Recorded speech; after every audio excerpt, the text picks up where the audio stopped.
Donald Trump पर ईरानी खतरा मंडरा रहा है। इजराइल और अमेरिकी रिपोर्ट्स इस तरफ इशारा कर रही हैं। इस बीच अमेरिकी राष्ट्रपति ने बड़ा बयान दिया है, बड़ा फैसला लिया है। डोनाल्ड ट्रंप ने सेना को निर्देश दिया है कि अगर उनकी या किसी भी अमेरिकी राष्ट्रपति की हत्या होती है तो ईरान पर अब तक का सबसे भीषण हमला किया जाए। माना जा रहा है कि इस आदेश के पीछे डोनाल्ड ट्रंप का भय है और वो भय मुज्तबा के कोड 1979 से उपजा हुआ है। क्या है मुज्तबा का ये कोड और क्या वाकई ईरान ट्रंप की हत्या की साजिश रच रहा है, इस रिपोर्ट में देखिए। ने कहा है कि उन्होंने अमेरिकी सेना को निर्देश दिया, उनकी हत्या हुई तो ईरान पर जोरदार बमबारी की जाए, इतने बम गिराए जाएं जितने पहले ईरान पर कभी नहीं बरसे। उन्होंने ऐलान किया कि 1000 अमेरिकी मिसाइलें तैयार हैं। इन मिसाइलों के टारगेट पर ईरान है। ईरान पर बमबारी लगातार 1 साल तक जारी रहेगी। माना जा रहा है कि अगर ईरान ने ट्रंप की हत्या की कोशिश भी की तो अमेरिकी सेना ईरान के खिलाफ मदर ऑफ ऑल बॉम्ब यानी MOAB का इस्तेमाल कर सकती है। इस बम का वजन करीब 10,000 किलोग्राम है और इस बम में 8,500 किलो विस्फोटक सामग्री होती है और इसके धमाके से 11 टन TNT के बराबर दबाव पैदा होता है। माना जा रहा है कि अमेरिका इन बमों को IRGC से जुड़े प्रमुख ठिकानों पर गिराएगा। इसकी वजह है MOAB की विध्वंसक ताकत।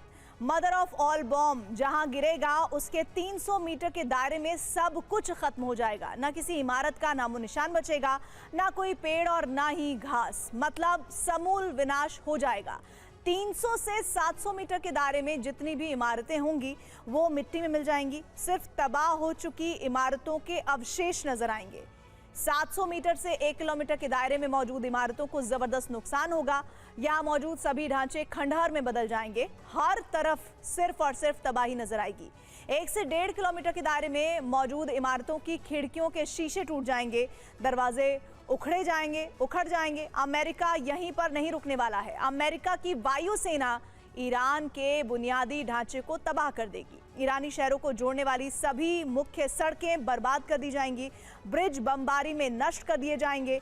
पावर स्टेशन से लेकर वाटर डिसैलिनेशन प्लांट को उड़ा दिया जाएगा, जिससे ईरान में बिजली और पानी की आपूर्ति पूरी तरह से ठप हो जाएगी। हवाई अड्डे और बंदरगाहों को अमेरिकी सेना नष्ट कर देगी, जिससे पूरी दुनिया से उसका कनेक्शन कट जाएगा। इसके अलावा डिजिटल नेटवर्क, सैटेलाइट कनेक्शन से जुड़े सभी उपकरणों को भी अमेरिका तबाह कर देगा।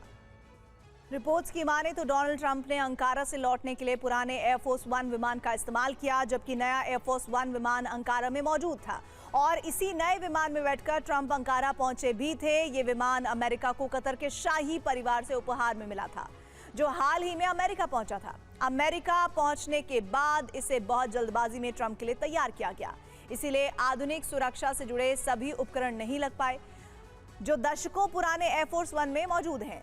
यही वजह है कि इस विमान का सुरक्षा कवच सभी हमलों को रोकने के लिए पूरी तरह तैयार नहीं था। डोनाल्ड ट्रंप अंकारा से उस वक्त निकलने वाले थे जब अमेरिका ईरान पर हमले कर रहा था और ईरान अमेरिकी बेस को दहला रहा था। ईरान से तुर्की की राजधानी अंकारा की दूरी 1600 किलोमीटर है। ऐसे में शहर ईरानी मिसाइलों की रेंज में है। अमेरिकी सुरक्षा एजेंसियों को डर था कि ईरान ट्रंप के विमान पर हमला कर सकता है और यही वजह है कि उन्होंने आखिरी वक्त में अपने विमान को बदलने का फैसला किया। ट्रंप अपने पुराने एयरफोर्स 1 विमान में अंकारा से उड़े। इस विमान को पहले ब्रिटेन के मिल्डन हॉल एयरबेस पर उतारा गया, जहां ट्रंप का नया एयरफोर्स 1 पहले से ही मौजूद था। यहाँ से अमेरिकी राष्ट्रपति नए विमान में सवार हुए और इसके जरिए वापस वॉशिंगटन लौटे।